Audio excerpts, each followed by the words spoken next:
In this lesson, presented by Dr. Rob Jones at one of our eAquarium conferences, we will introduce the concepts of welfare in our fish.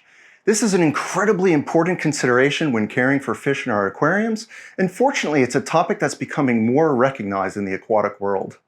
The Aquarium Vet offers a free aquatic welfare module, and if you're interested in learning more about aquatic welfare, we encourage you to visit the Aquarium Vet website and register for the free course. We hope you find this lesson informative, and we'll see you in the next lesson.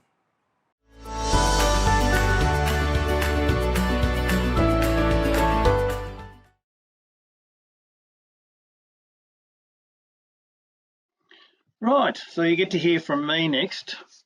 I'm going to talk about fish welfare. Shane briefly touched on this in his first presentation, but I want to go through in a little bit more depth. You've all seen what I look like now. So I want to talk a little bit about animal welfare in general, and it's not a new concept. This is the very first reference that I can find to animal welfare on the planet, and it comes from the book of Proverbs, written about 3,000 years ago in the Old Testament in the Bible, and it's a righteous man cares for the needs of his animals. And to be honest, you can probably, and it should say really a righteous man or woman for the needs of his or her animal.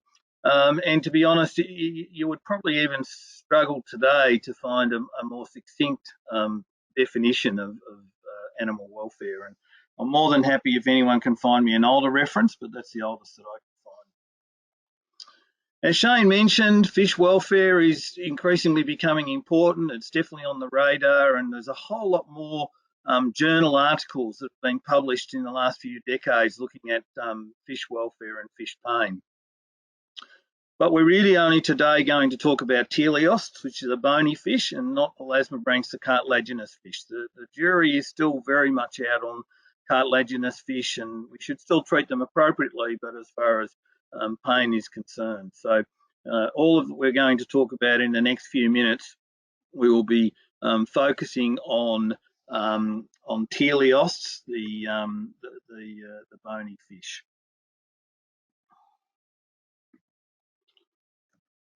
And this just shows you the increase in research that's been done looking at welfare in fish. So if you put into WS, which is a Web of Science, the keywords of welfare in fish, this is the chart you come up with. And you can see that blue arrow is 2000, and pre-2000 there was very, very few articles. There was a couple back in 1978, 79. They were way ahead of their time. And then there was a few in the 90s, but since 2000, the past 2 decades, and this was only done in 2019, so it's a year out of date already, and that's why 2019 is so low. It was done very early in the year. But you can see in the last 2 decades an explosion of papers looking at fish welfare. A little bit of history of animal welfare. It actually started back in the early 1820s in London. There was a group of people who met, and out of those initial meetings, the RSPCA, the Royal Society for the Prevention of Cruelty to Animals, was formed, and it was the first animal welfare charity in the world. And really, if you think back to what things were like some nearly 200 years ago, animal welfare was very low on the list of priorities. And then from the RSPCA, all the different countries have developed their own. There's the American Society of Prevention of Cruelty to Animals, ASPCA. You know, they've popped up all around the world. And in the last, particularly the last 30, 40, 50 years, animal welfare is increasingly being recognised. And one of the things that I urge you is that, you know, as the carers of animals in aquariums, ranging from, you know, public aquarium down to wholesalers, retailers, and, you know, we've got the whole range of different people looking after fish attending this e-conference, we really always should have their welfare uppermost in our minds. Shane talked about animal rights, and you've got 2 ways of looking at animal rights. You can adopt the ostrich philosophy, where you just don't want to know about it, or you need to know about it and then try and work out what we can deal. And animal rights appeared first. A guy called Peter Singer in 1975 wrote a book called Animal Liberation, a new ethics for the treatment of our animals. And it's still referred to basically as the Bible by the animal rights movement. And what they say is that animals should no longer be viewed as property or used as food, clothing, research subjects, entertainment, or beasts of burden. Research obviously includes zebrafish, which are increasingly used in research, and we'll come back to that in a few minutes. Entertainment, and entertainment includes having them at home. So we're not just talking entertainment in maybe public aquariums or zoos, but entertainment also includes the hobby trade, the keeping of fish. And in actual fact, animal rights people just don't want anyone on this planet to have any animal as a pet, whether it's a cat, a dog, a bird, a fish. They are totally against the keeping of any animals as pets. And there's been so many studies that have shown the benefits of keeping pets as animals. In fact, in both Australia and the UK, there's been 2 studies done by the government where they've quantified in a dollar viewpoint the actual savings for the government through the health benefits of pets. And those studies have been done in both the UK and Australia. There's also been studies done where people looking at fish tanks are feeling more relaxed and calm. And as some of you who are getting up in years like me will remember that you always visited a doctor or a dentist and there was a tropical fish tank in the waiting room. And maybe it was because the doctor or the dentist liked keeping fish, but it was actually, I think, largely to try and relax the patients before they got seen. It's been shown that looking at a fish tank has a calming influence. The problem with these animal rights groups is they're very well funded. They're increasingly very resourceful at the way they raise money and raise funds. They're incredibly media savvy, both with traditional print, radio, television media, but increasingly with social media. They use all forms of the media very, very effectively. And the problem is they're quite happy to make statements based upon emotions that can't be backed up with science. And sadly, there's a large percentage of the population that will listen to them based upon those emotional ties that they utilise so effectively. And then the other problem that's happened is that a lot of these SPCAs, which originally were animal welfare groups, and everyone supports animal welfare and did a very, very good job, particularly with a lot of farm animal issues. The animal rights activists have progressively infiltrated and got onto the boards of the SPCAs and are starting to move these moderate SPCAs, Societies for the Prevention of Cruelty to Animals, more from animal welfare to animal rights. And that increasingly is a big issue all around the world. And particularly in Europe, as Shane mentioned, they're very, very active.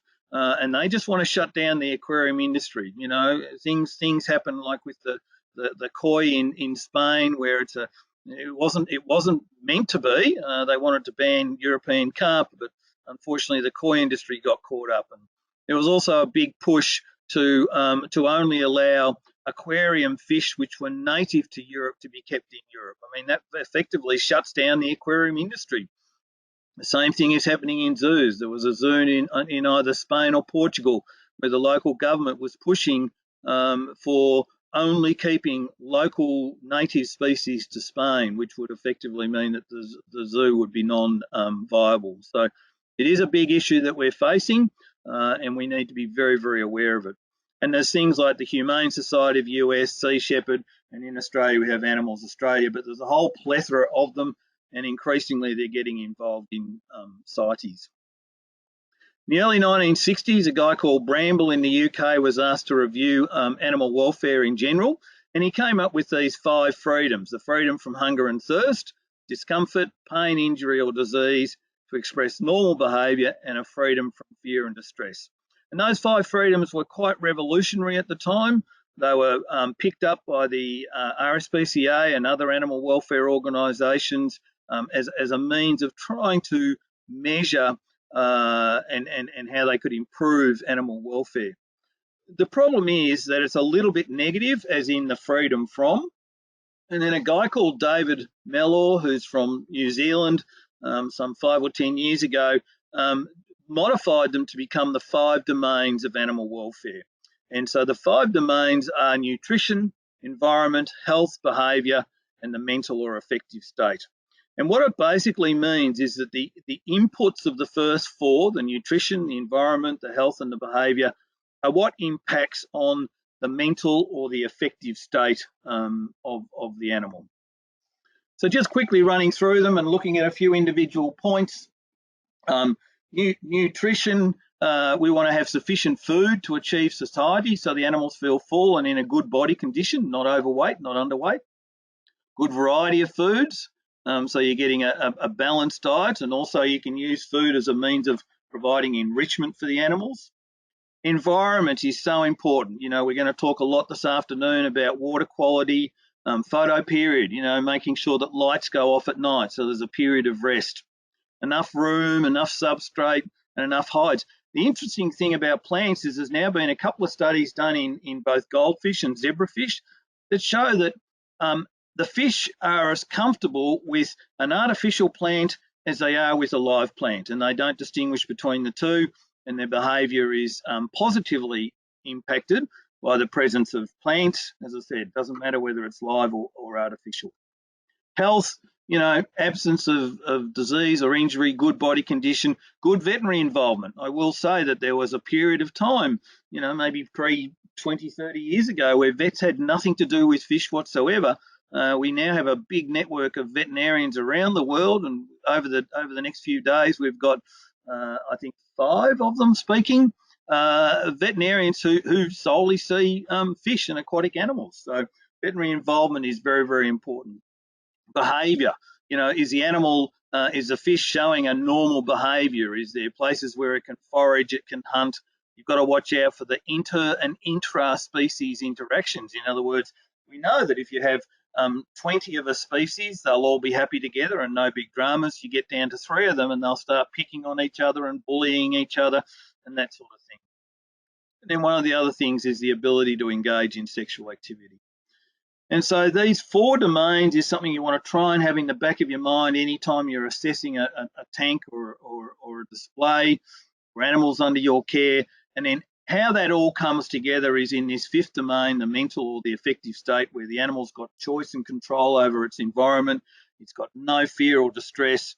And then hopefully you've got more positive or negative states. Now, there's always going to be negative states. You know, life is not a bed of roses. We always have our up days and our down days. And so you're never going to, whether you're a human or an animal, you're never going to live in a permanent positive state. It just doesn't happen that way. What we want to do is to have way more positives than negatives. And I think a lot of what Dr. Tim talked about in that previous talk, where, you know, when they went down there was probably a lot of negative states. But we're working on all the different things, the environment, the health, the water quality, etc., nutrition. You know, they were able to increase the number of positive affective states. Do fish feel pain? If anyone is interested, this is a pivotal book, came out about 8 or 9 years ago, and it for me definitely answers the fact that yes, fish do feel pain. And as I said before at the start, we're talking only teleosts, not elasmobranchs. So if anyone wants to pursue this topic, absolutely recommend it. It is a book worth reading. I want to just finish off with a couple of demonstrations from zebrafish research. So the humble tropical zebrafish, Danio rario, about 25 years ago, started to become a research tool.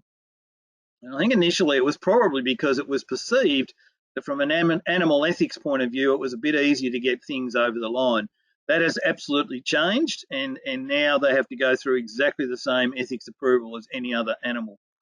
And any of you that haven't seen a zebrafish research lab, this is what they look like. There are 2 or 3 companies around the world that manufacture this equipment.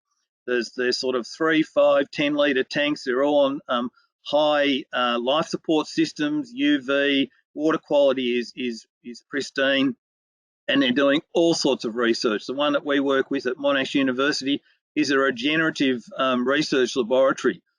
Things like spinal cord regeneration and heart regeneration and that sort of thing.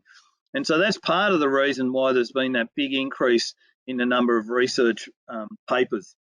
Quite an extraordinary story. So 2 papers that I just want to share with you. This one is a zebrafish a model to study the endogenous mechanisms of pain in the ILR journal back in 2009. So we're talking now over 10 years ago. Zebrafish opioid receptors. Yes, zebrafish have opioid receptors. Opioids are the morphine derivatives. So zebrafish opioid receptors and peptides present molecular, pharmacological and biochemical profiles fundamentally similar to their mammalian counterparts, in brackets man, humans, and from which results can therefore be extrapolated to higher vertebrates. So these zebrafish have opioid receptors, and from that they can do the following. They've decided they can and do study opioid activity, so to get a better idea of how opioids work to control pain. They can study the systems that regulate the action of these opioids, and then they're also using zebrafish to test novel and analgesic drugs.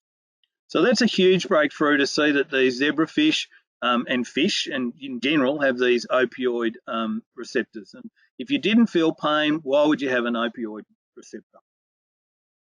And then the second paper that I want to run through is this one, anti-nociceptive effects of buprenorphine. Buprenorphine is a very commonly used analgesic, morphine type derivative in zebrafish larvae, an alternative to rodent models to study pain and nociception. Now, rodents have been, rats and mice for decades have been the standard laboratory animal.